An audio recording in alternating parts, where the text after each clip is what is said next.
Hello students, आदर्श Navodaya education group के YouTube channel में एक बार फिर से आप लोगों का स्वागत है।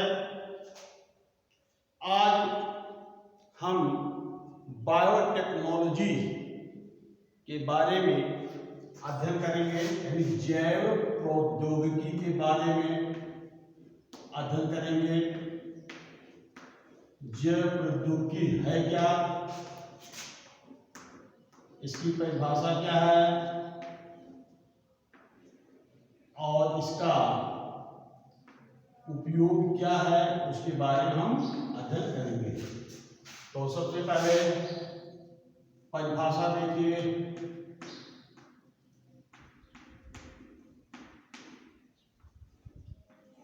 जैव प्रौद्योगिकी की तो किसी कोशिका उत्तक अथवा सूक्ष्म जीवों के नियंत्रित उपयोग से मनुष्यों के लिए उपयोगी पदार्थों का उत्पादन औद्योगिक स्तर पर करना जैव प्रौद्योगिकी कहलाता है। वापस देखिए क्या होता है, किसी कोशिका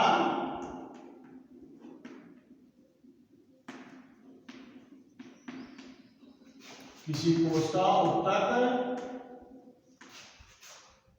व सूक्ष्म जीवों के नियंत्रित उपयोग से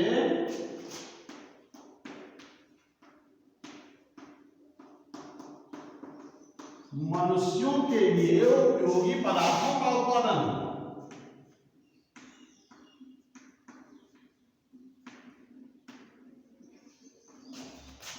मनुष्यों के लिए उपयोगी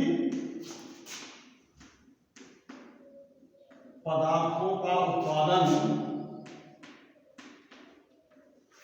औद्योगिक स्तर पर करना जैव प्रौद्योगिकी कहलाता है।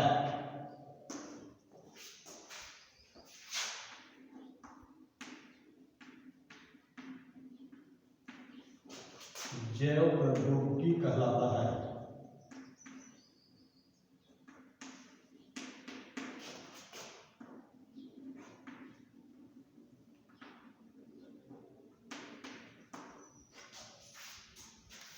जैव प्रौद्योगिकी का उपयोग जो है आज काल से होता हुआ आ रहा है। आपने रामायण महाभारत काल के बारे में भी आपने पढ़ा होगा कि उस समय भी दही, शराब आदि का उत्पादन किया जाता था, लोग इसका भी सेवन करते थे। तो हालांकि उस समय लोगों को ये नहीं पता था कि दही का निर्माण या शराब का निर्माण ये सब जो होता है यह सूक्ष्म जीवों के मदद से होता है। ये लोगों के नॉलेज में उस समय नहीं था। जब सूक्ष्म जीवों की खोज हुई और उनके बारे में गहन अध्ययन किया गया, तब ये पता चला जैव प्रौद्योगिकी के बारे में कि सूक्ष्म जीवों के द्वारा भी दही, शराब आदि का उत्पादन होता है। यानी ये चीज जो होती हैं ये सूक्ष्म जीवों के मदद से होता है, इनके प्रयोग से होता है।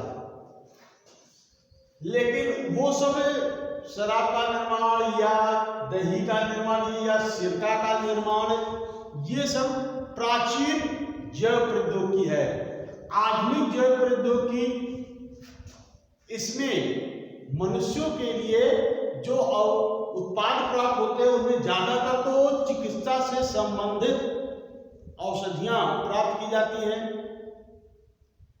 जो कि काफी महत्वपूर्ण है। कई ऐसे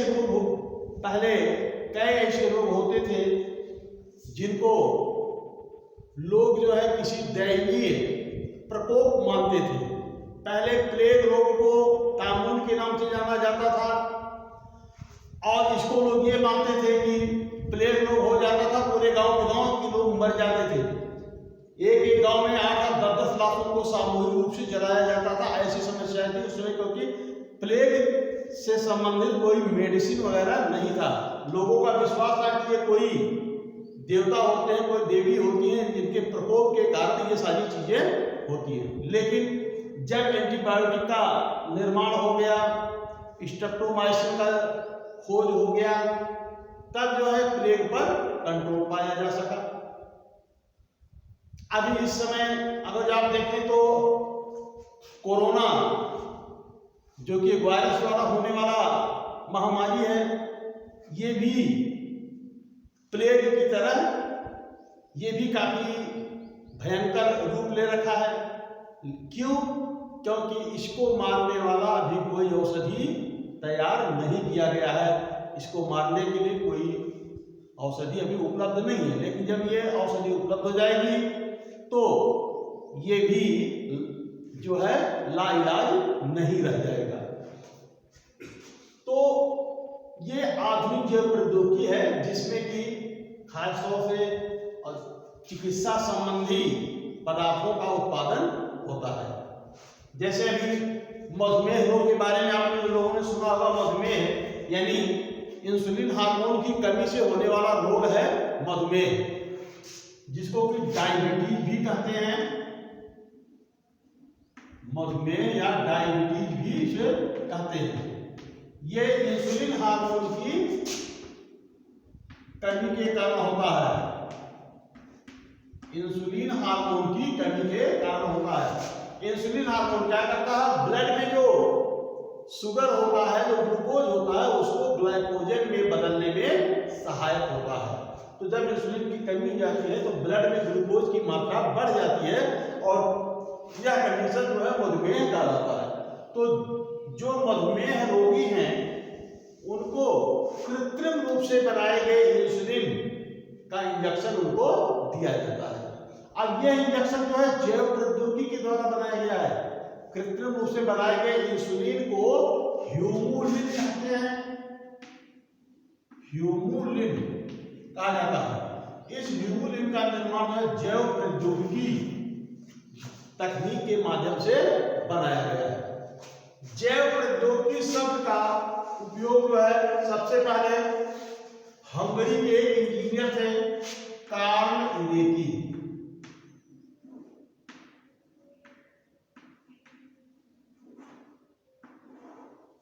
जैव प्रौद्योगिकी शब्द को सबसे पहले हंगरी के एक इंजीनियर थे कार्ल इनेकी, इन्होंने दिया था।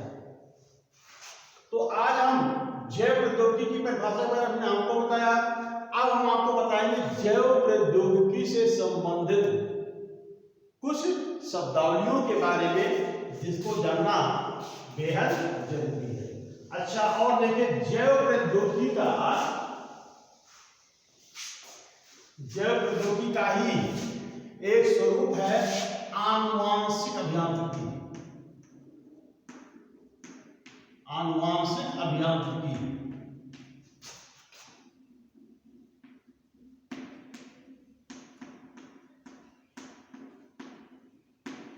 आनुवांशिक अभियांत्रिकी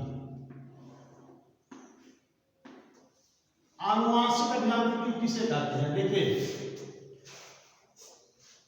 यानी जीनों के हेरफेर के द्वारा नई जीन संरचनाओं का निर्माण कर उसका उपयोग मानव कल्याण में करना आनुवांशिक अभियांत्रिकी कहलाता है। क्या बताया हमने? जीनों में हेर फेर कर नई जीन संरचनाओं का निर्माण कर उसका उपयोग मानव कल्याण में करना आनुवांशिक अभियांत्रिकी कहलाता है। मतलब यह है कि कोई भी दो जीन हैं, किसी जीन के किसी खंड को निकाल लिया, उसको दूसरे किसी जीन में जोड़ दिया, तो ये जोड़ करके अब इसका उपयोग कोई मानव कल्याण में किया जाए, वह ब्रांच जो है आनुवांशिक अभियांत्रिकी कहलाता है। हमने आपको पहले भी बताया था सजीवों के जितने भी लक्षण हैं सारे लक्षणों का नियंत्रण जीनों द्वारा किया जाता है। अब जैसे इंसुलिन की बात हमने अभी किया है। इंसुलिन जो है ये हमारे अग्नाशय ग्रंथ के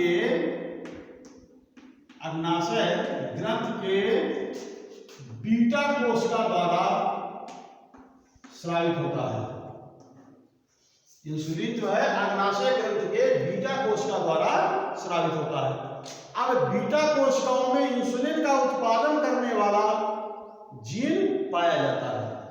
अब वैज्ञानिकों ने क्या किया, उस जीन को निकाल लिया, आइसोलेट किया, और निकालने के बाद उस जीन को एक वाहक के साथ जोड़ा और जोड़ करके उसको किसी ई कोलाई जीवाणु में ट्रांसफर कर दिया, स्थानांतरित कर दिया।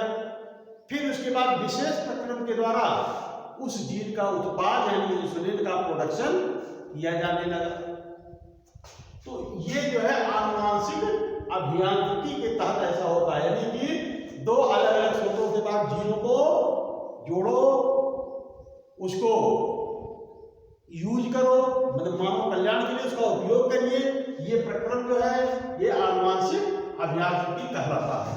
अब इससे संबंधित कुछ शब्दावली है, उसके बारे में हम आपको बता रहे हैं। सबसे पहले है पुनर्योगज डीएनए।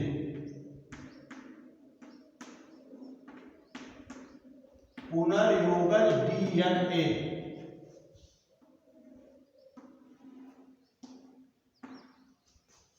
पुनर्योगज डीएनए किसे कहेंगे? दो अलग अलग स्रोतों से प्राप्त डीएनए खंडों को जोड़ने से जो नया डीएनए बन जाता है उसे पुनर्योगज डीएनए कहते हैं। दो अलग अलग स्रोतों से प्राप्त डीएनए खंडों को आपस में जोड़ दिया जाए। अभी जोड़ने से जो नया डीएनए बन रहा है उसी को कहते हैं पुनर्योगज डीएनए या रिकॉम्बिनेंट डीएनए।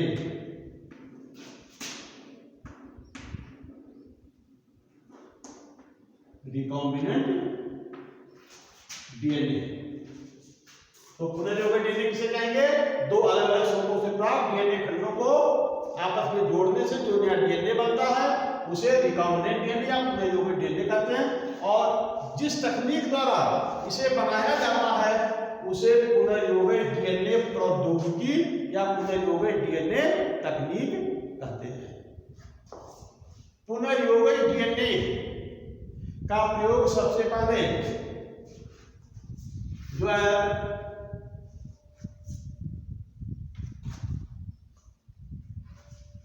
कोहने, हर्बर्ट बोयर और कोहने ने किया। कोहने तथा हर्बर्ट बोयर ने किया। ये हो गया पुनर्योगज डीएनए, पुनर्योगज डीएनए तकनीक के बारे में। अगला पॉइंट हम आपको बता रहे हैं डीएनए लाइगेज क्या है। डीएनए लाइगेज ये क्या होता है भाई? डीएनए खंडों को आपस में जोड़ने वाले एंजाइम को डीएनए लाइगेज कहते हैं। डीएनए खंडों को आपस में जोड़ने वाले एंजाइम को डीएनए लाइगेज कहते हैं। अगला है प्रतिबंधन एंजाइम या सीमाकारी एंजाइम।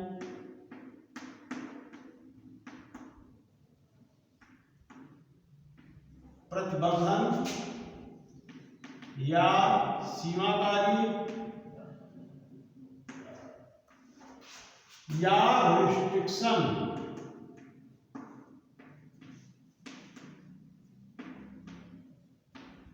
एंजाइम।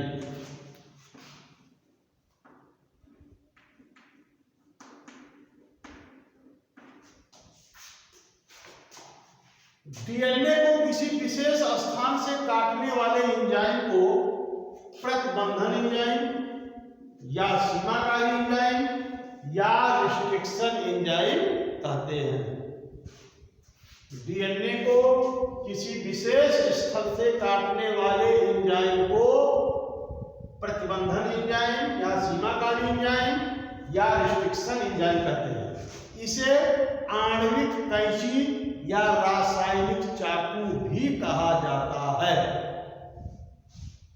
रिस्ट्रिक्शन एंजाइम ये पाया कहा जाता है, यह कुछ जीवाणुओं में पाया जाता है रिस्ट्रिक्शन एंजाइम। रिस्ट्रिक्शन एंजाइम जीवाणुओं में क्या काम करता है? रिस्ट्रिक्शन एंजाइम जीवाणु भोजियों से जीवाणु की सुरक्षा करता है। रिस्ट्रिक्शन एंजाइम जीवाणु भोजियों से जीवाणुओं की सुरक्षा करता है। जीवाणु भोजी क्या होते हैं? जीवाणुओं को संक्रमित करने वाले विषाणुओं को जीवाणु भोजी कहते हैं। जीवाणुओं को संक्रमित करने वाले विषाणुओं को जीवाणु भोजी कहते हैं। जब कोई जीवाणु भोजी किसी जीवाणु के अंदर प्रवेश कर उसे संक्रमित करता है तो उस जीवाणु में उपस्थित प्रतिबंधन एंजाइम जो है उस जीवाणु भोजी के डीएनए को कट कर देता है, जिससे वह अपनी प्रतिकृति बनाने में सक्षम नहीं रह जाता है। तो यह है प्रतिबंधन एंजाइम या सीमाकारी एंजाइम या रिस्ट्रिक्शन एंजाइम।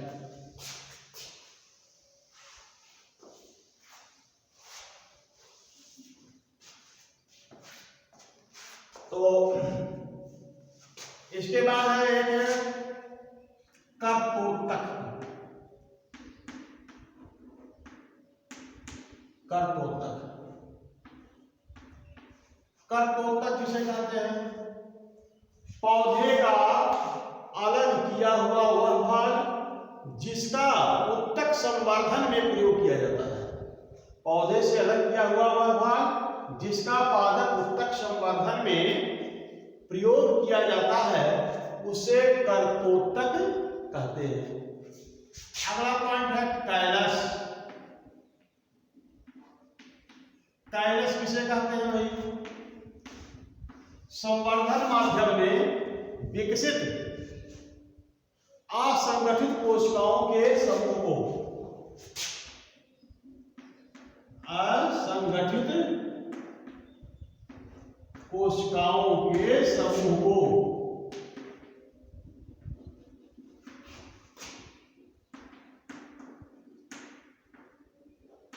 कैलस कहते हैं। यानी संवर्धन माध्यम में विकसित असंगठित कोशिकाओं के समूह को कैलस कहा जाता है।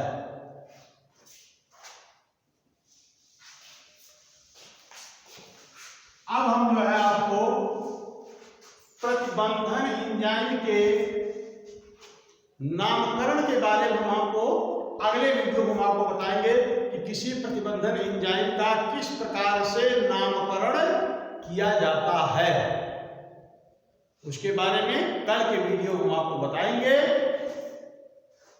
तब तक आप लोग अध्ययन जो आपको पढ़ाया गया है उसको ध्यान से पढ़िए, अध्ययन करिए, सुरक्षित रहिए। धन्यवाद।